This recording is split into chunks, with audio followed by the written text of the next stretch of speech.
Hello friends, welcome back to cook life kitchen. આજે આપણે બનાવીશું બજાર કરતાં પણ ખૂબ જ સસ્તો અને એકદમ ચોખ્ખો એવો ખંભાતનો ફેમસ અમેરિકન ડ્રાયફ્રૂટ શ્રીખંડ. તો ગરમીઓ ચાલતી હોય ને શ્રીખંડ કોઈને યાદ ના આવે તેવું તો બને જ નહીં. અને એમાંય વળી ખંભાતમાં મળે તેવો શ્રીખંડ જો ઘરે બને તો બીજું કશું જ ના જોઈએ.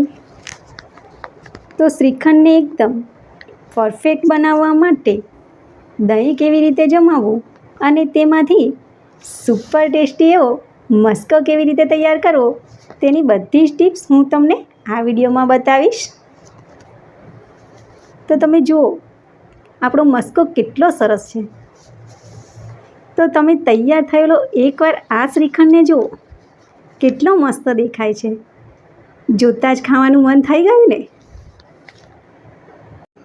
તો ચલો ખંભાત જેવો જ અમેરિકન ડ્રાયફ્રૂટ શ્રીખંડ બનાવવાનું શરૂ કરીએ. તો તેના માટે અત્યારે મેં 1.5 લીટર દૂધ લીધું છે. તો હવે આપણે એક વાસણ લઈશું અને તેમાં 3 થી 4 ચમચી જેટલું પાણી ઉમેરી દઈશું. હવે આપણે દૂધ ઉમેરી દઈશું. તો પાણી ઉમેરવાથી દૂધ જે છે એ નીચે ચોંટશે નહીં. તો આપણે બધું જ દૂધ ઉમેરી દીધું છે. હવે આપણે ગરમ કરવા મૂકીશું. તો ધીમી આંચ પર આપણે દૂધને ગરમ કરીશું. તો દૂધને વધારે ગરમ કરવાની જરૂર નથી. તો દૂધ આપણું હલકું ગરમ થઈ ગયું છે, તમે જોઈ શકો છો. તો હવે આપણે દૂધમાં આવી રીતે હું તમને બતાવું કે આવી રીતે હું આંગળી મૂકું અને હલકું ગરમ લાગે તેટલું જ દૂધ આપણે ગરમ કરવાનું, વધારે ઉકાળવાની કોઈ જરૂર નથી. તો હવે આપણે એક વાસણ લઈશું અને તેમાં 2 ચમચા દૂધ કાઢી લઈશું.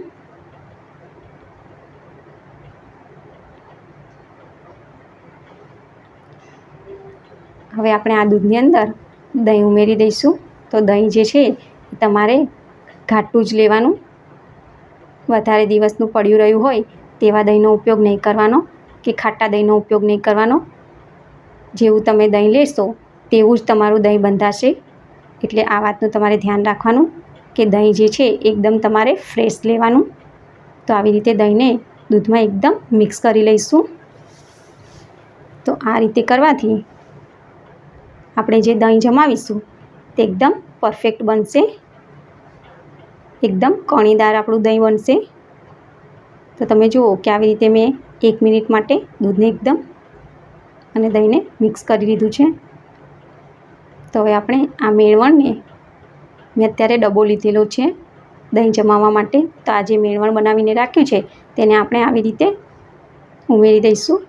તો આપણે અડધું ઉમેરીશું, વધારે નહીં ઉમેરીએ અત્યારે. અને જે આપણે દૂધ ગરમ કરીને રાખ્યું છે તેને પણ આપણે ઉમેરી દઈશું.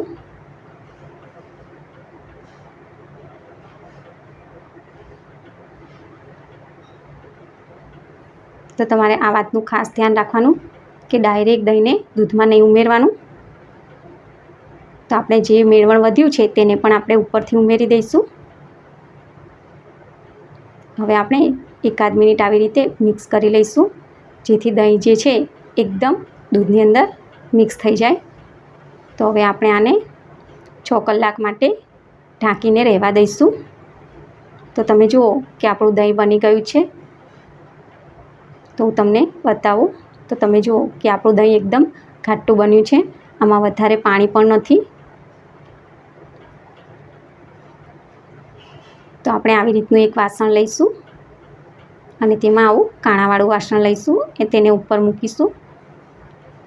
અને આવું કોટનનું કપડું લઈશું. તો કોટનનું કપડું તમારે એકદમ ચોખ્ખું લેવાનું અને એકદમ પતલું લેવાનું. પોલિસ્ટરના કપડાનો ઉપયોગ નહીં કરવાનો. અને ઉપરથી આપણે આવી રીતે દહીં ઉમેરી દઈશું. જો તમે જાડું કપડું લેશો તો જ દહીં જે છે એ બંધાશે નહીં અને પાણી નીચેથી નીકળશે નહીં.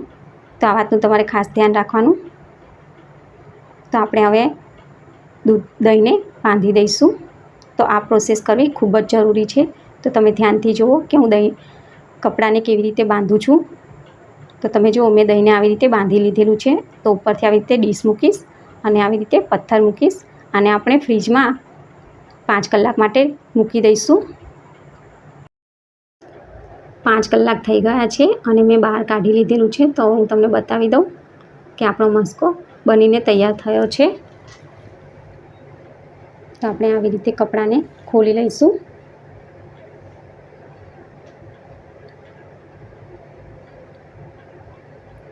તો હું તમને બતાવું કે મસ્કો કેવો બનીને તૈયાર થયો છે. તો તમે જુઓ છે ને એકદમ પરફેક્ટ.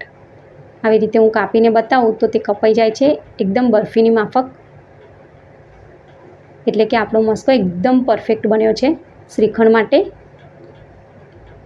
તો હું તમને બતાવું કે નીચે કેટલું પાણી નીકળી ગયું. તો તમે જુઓ આટલું પાણી નીકળ્યું છે મસ્કો બનાવતી વખતે.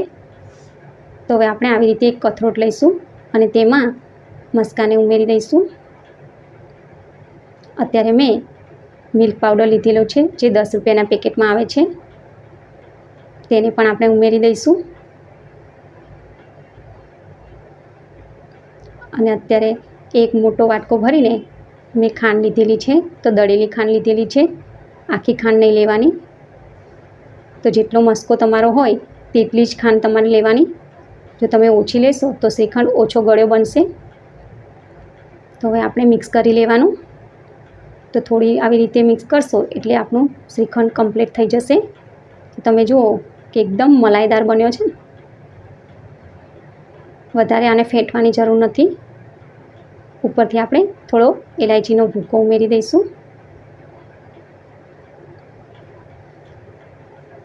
અને અત્યારે મેં વેનીલા એસેન્સ લીધેલો છે.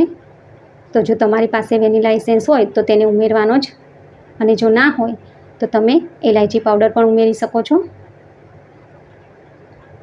તો આપણે ફરીથી મિક્સ કરી લઈશું.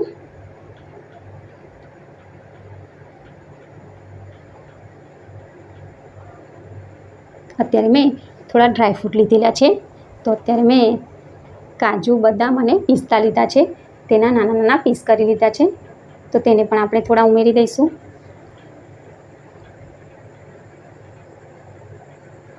અને આવી મિક્સ કલરની જેલી લીધેલી છે તેને પણ આપણે થોડી ઉમેરી દઈશું.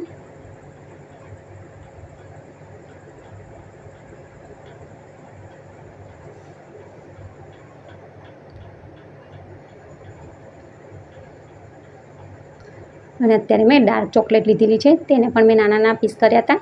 તેને પણ ઉમેરશું. હવે આપણે બધું મિક્સ કરી લઈશું.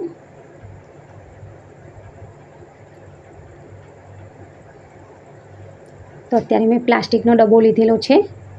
તો આપણે શ્રીખંડને ડબ્બામાં ઉમેરી દઈશું અને 4 કલાક માટે ફ્રીજમાં મૂકી દઈશું, જેથી આપણો શ્રીખંડ એકદમ જામી જાય.